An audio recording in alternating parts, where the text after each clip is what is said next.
Big boss ಅಲ್ಲಿ ಚೈತ್ರ ಅವರು ಒಂದು ಸಾಧನೆ ಮಾಡಿದ್ದಾರೆ. ಎಲ್ಲ ವಿಚಾರಕ್ಕೂ ಜೋರು ಧ್ವನಿಯಲ್ಲಿ ಮಾತಾಡ್ತಾ ಜಗಳ ಮಾಡ್ತಾನೆ ಇದ್ದಾರೆ.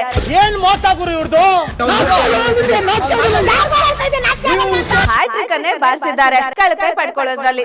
ನಂಗೆ ಗೊತ್ತು ನೀವು ಯಾಕೆ ಈ ರೀತಿ ಟಾರ್ಗೆಟ್ ಮಾಡೇ ಕಳಪೆ ಕೊಡ್ತಾ ಇದ್ದೀರಿ ಅಂತ. ಅಕ್ಕ ಉತ್ತರ ಕೊಡ್ಲೇಬೇಡ ಅಕ್ಕ. ನಂಗೆ ನಿಮ್ಮ ಉತ್ತರ ಬೇಡ, ದಯವಿಟ್ಟು ಕೂತ್ಕೊಳ್ಳಿ. ಸತತ 3 ವಾರಗಳಿಂದ ಕಳಪೆ ಪ್ರದರ್ಶನ ಕೊಟ್ಟು ಕಳಪೆ ಪಟ್ಟ ತಗೊಂಡು ಜೈಲಿಗೆ ಹೋಗ್ತಾ ಇದ್ದಾರೆ.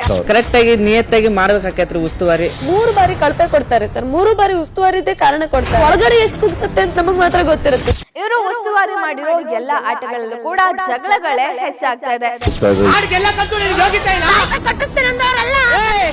ಇವರು ಇದೇ ರೀತಿ ಆಟ ಆಡ್ತಾ ಇದ್ರೆ, ಇದೇ ರೀತಿ ಕಳಪೆ ತಗೊಳ್ತಾ ಇದ್ರೆ ಬಿಗ್ ಬಾಸ್ ಮನೆಯಲ್ಲಿ ಆಟ ಆಡೋದು ತುಂಬಾನೇ ಕಷ್ಟ, ಉಳ್ಕೊಳ್ಳೋದು ತುಂಬಾನೇ ಕಷ್ಟ ಅಂತ ಅನ್ಸುತ್ತೆ. 50 ಚಾನ್ಸ್ ಆಯ್ತು, ಒಂದು ಬಾಲ್ ತಳ್ಳಿಲ್ಲ. ಸ್ವತಃ ಸುದೀಪ್ ಸರ್ ಹೇಳಿದ್ದಾರೆ ಕೂಡ, ನೀವು ಎಲ್ಲಾ ವಿಚಾರದಲ್ಲೂ ಇಷ್ಟು ಜೋರು ಧ್ವನಿಯಲ್ಲಿ ಮಾತಾಡೋ ಅವಶ್ಯಕತೆ ಇಲ್ಲ. ಮಾತಿನ ಮಿತಿಗಳು ಮೀರ್ತಾ ಹೋಗ್ತಾ ಇದೆ. Guarantee guarantee guarantee. ಇದು ಗ್ಯಾರಂಟಿ ನ್ಯೂಸ್. ನಾನು ಧನುಶ್ರೀ.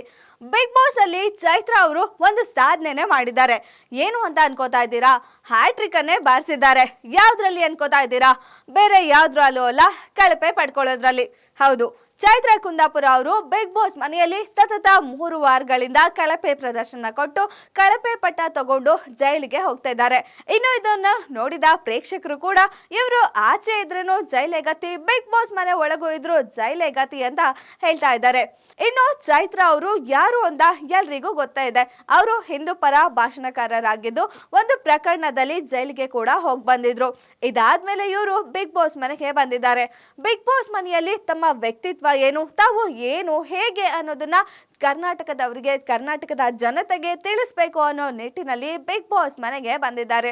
ಆದ್ರೆ ಇಲ್ಲೂ ಕೂಡ ಅವರಿಗೆ ಇದರಿಂದ ಒಳ್ಳೇದಾಗಿದೆ ಅಂತ ಅನ್ನಿಸ್ತಾ ಇಲ್ಲ. ಯಾಕೆ ಅಂದ್ರೆ ಇಲ್ಲೂ ಕೂಡ ಅವ್ರ ಮೇಲಿನ ಅಭಿಪ್ರಾಯ ಜನರಲ್ಲಿ ಬದಲಾಗಿದೆ, ಅವ್ರ ಮೇಲೆ ಒಳ್ಳೆ ಅಭಿಪ್ರಾಯ ಬರ್ತಾ ಇದೆ ಅಂತ ಹೇಳೋಕೆ ಆಗ್ತಾ ಇಲ್ಲ. ಇದಕ್ಕೆ ಕಾರಣ ಸ್ವತಃ ಚೈತ್ರ ಅವರೇ ಆಗಿದ್ದಾರೆ. ಅವರು ಬಿಗ್ ಬಾಸ್ ಮನೆಯಲ್ಲಿ ಇರೋ ರೀತಿ, ಆಡೋ ಆಟ, ಮಾತಾಡೋ ರೀತಿ, ಇದೆಲ್ಲದ್ರಿಂದ ಅವ್ರ ಮೇಲಿನ ಅಭಿಪ್ರಾಯ ಇನ್ನೂ ಹಾಳಾಗ್ತಾ ಇದೆ ಅಂತಾನೆ ಹೇಳ್ಬೋದು. ಇನ್ನು ಚೈತ್ರ ಕುಂದಾಪುರ ಅವರು ಬಿಗ್ ಬಾಸ್ ಮನೆಯಲ್ಲಿ ಏನೇ ಆದ್ರೂ ತಮ್ಮ ಮಾತಿಂದಾನೇ ಸರಿ ಮಾಡ್ಕೋತೀನಿ, ತಮ್ಮ ಮಾತಿಂದಾನೇ ಆಟ ಆಡ್ತೀನಿ, ತಮ್ಮ ಮಾತಿಂದಾನೇ ಗೆಲ್ತೀನಿ ಅಂತ ಅನ್ಕೊಂಡು ಎಲ್ಲಾ ವಿಚಾರಕ್ಕೂ ಜೋರು ಧ್ವನಿಯಲ್ಲಿ ಮಾತಾಡ್ತಾ ಜಗಳ ಮಾಡ್ತಾನೆ ಇದ್ದಾರೆ. ಇದು ಪ್ರೇಕ್ಷಕರಿಗೂ ಹಾಗೆ ಬಿಗ್ ಬಾಸ್ ಮನೆ ಒಳಗೆ ಇರುವ ಸದಸ್ಯರಿಗೂ ಕೂಡ ಒಂದ್ ರೀತಿಯಲ್ಲಿ ಅವರ ಧ್ವನಿ ಅಂದ್ರೆ ಕಿರಿಕಿರಿ ಉಂಟಾಗೋ ತರ ಆಗ್ತಾ ಇದೆ. ಸ್ವತಃ ಸುದೀಪ್ ಸರ್ ಹೇಳಿದ್ದಾರೆ ಕೂಡ, ನೀವು ಎಲ್ಲಾ ವಿಚಾರದಲ್ಲೂ ಇಷ್ಟು ಜೋರು ಧ್ವನಿಯಲ್ಲಿ ಮಾತಾಡೋ ಅವಶ್ಯಕತೆ ಇಲ್ಲ, ಅನಾವಶ್ಯಕವಾಗಿ ನೀವು ಜಗಳ ಮಾಡೋ ಅವಶ್ಯಕತೆ ಇಲ್ಲ ಅಂತ ಹೇಳಿದ್ದಾರೆ. ಇಷ್ಟೆಲ್ಲ ಹೇಳಿದ್ರು ಕೂಡ ಅವರು ಅದನ್ನ ಲೆಕ್ಕಕ್ಕೆ ತಗದೆ ಮತ್ತೆ ಅದನ್ನೇ ಮುಂದುವರಿಸ್ತಾ ಇದ್ದಾರೆ ಅಂತಾನೆ ಹೇಳ್ಬೋದು. ಇನ್ನು ಇವರ ಆಟಕ್ಕೆ ವಿಚಾರ ಬಂದ್ರೆ, ಬಿಗ್ ಬಾಸ್ ಮನೆಯಲ್ಲಿ ಇವರು ಅಷ್ಟಾಗಿ ಆಟ ಆಡ್ತಿಲ್ಲ. ಇನ್ನು ಆಟ ಆಡಿರೋ ಟಾಸ್ಕ್ ಗಳಲ್ಲೂ ಕೂಡ ತಂಡಕ್ಕೆ ಗೆಲುವು ತಂದ್ಕೊಟ್ಟಿರೋದು ತುಂಬಾನೇ ಕಡಿಮೆ. ಹೆಚ್ಚಾಗಿ ಆಟಕ್ಕೆ ಉಸ್ತುವಾರಿಯಾಗೆ ಮಾಡ್ತಾರೆ. ಇನ್ನು ಉಸ್ತುವಾರಿ ಆದ್ರೂ ಕರೆಕ್ಟ್ ಆಗಿ ಮಾಡ್ತಾರೆ ಅಂತ ನೋಡೋದಾದ್ರೆ ಅದು ಇಲ್ಲ. ಇವರು ಉಸ್ತುವಾರಿ ಮಾಡಿರೋ ಎಲ್ಲ ಆಟಗಳಲ್ಲೂ ಕೂಡ ಜಗಳಗಳೇ ಹೆಚ್ಚಾಗ್ತಾ ಇದೆ.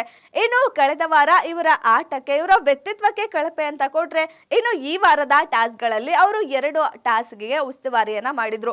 ಉಸ್ತುವಾರಿಯ ಕೆಲಸ ಎದುರಾಳಿ ತಂಡದ ಆಟ ನೋಡಿ ಆ ತಂಡದವರ ಸರಿ ತಪ್ಪು ತಿಳಿಸಿ ಅದಕ್ಕೆ ನಿರ್ಧಾರ ಕೊಡೋದಾಗಿತ್ತು. ಆದ್ರೆ ಚೈತ್ರ ಅವರು ತಮ್ಮ ತಂಡಕ್ಕೆ ಸಹಾಯ ಆಗೋ ರೀತಿ, ತಮ್ಮ ತಂಡಕ್ಕೆ ಫೇವರಿಸಂ ಮಾಡ್ತಾ ಎದುರಾಳಿ ತಂಡಕ್ಕೆ ಮೋಸದ ಆಟ ಆಡಿ ಸುಮ್ನೆ ಫೌಲ್ ಕೊಟ್ಟು ಆ ಆಟದಲ್ಲಿ ತಂಡ ಸೋಲೋ ರೀತಿ ಮಾಡಿದ್ರು. ಸೊ ಹೀಗಾಗಿ ಅವರು ಉಸ್ತುವಾರಿಯನ್ನು ಕೂಡ ಸರಿಯಾಗಿ ಮಾಡಿಲ್ಲ ಅಂತ ಎದುರಾಳಿ ತಂಡದವರ ಅಭಿಪ್ರಾಯ ಕೂಡ ಆಗಿತ್ತು. ಹಾಗಾಗಿ ಈ ವಾರ ಎದುರಾಳಿ ತಂಡದ ಎಲ್ಲ 5 ಸದಸ್ಯರು ಕೂಡ ಚೈತ್ರ ಅವರಿಗೆ ಕಳಪೆ ಪಟ್ಟವನ್ನ ಕೊಟ್ಟಿದ್ರು. ಹಾಗಾಗಿ ಈ ವಾರ ಚೈತ್ರ ಅವರು ಕಳಪೆ ಪಡ್ಕೊಂಡು ಜೈಲಿಗೆ ಹೋಗೋ ರೀತಿ ಆಯ್ತು. ಇನ್ನು ಈ ರೀತಿಯಲ್ಲಿ ಗುಂಪಾಗಿ ಕಳಪೆ ಕೊಡಬಾರ್ದು, ಮಾತಾಡ್ಕೊಂಡು ಕಳಪೆ ಕೊಡಬಾರ್ದು ಅನ್ನೋದು ಬಿಗ್ ಬಾಸ್ ಮನೆಯಲ್ಲಿರೋ ಒಂದು ನಿಯಮ ಅಂತಾನು ಹೇಳ್ಬೋದು.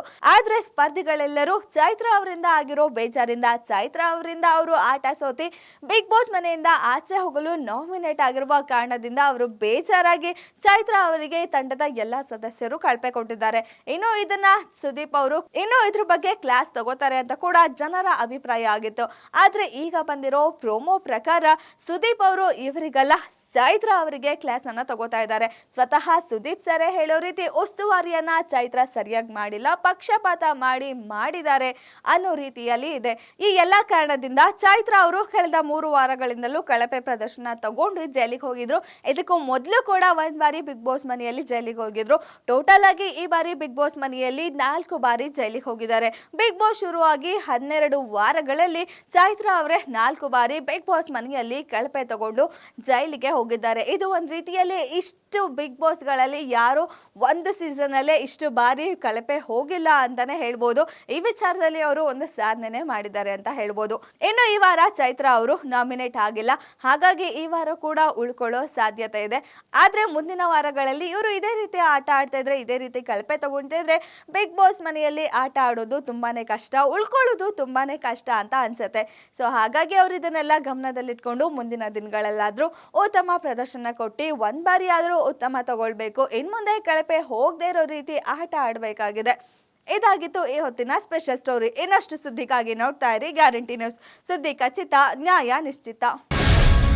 ಗ್ಯಾರಂಟಿ ನ್ಯೂಸ್, ಸುದ್ದಿ ಖಚಿತ, ನ್ಯಾಯ ನಿಶ್ಚಿತ.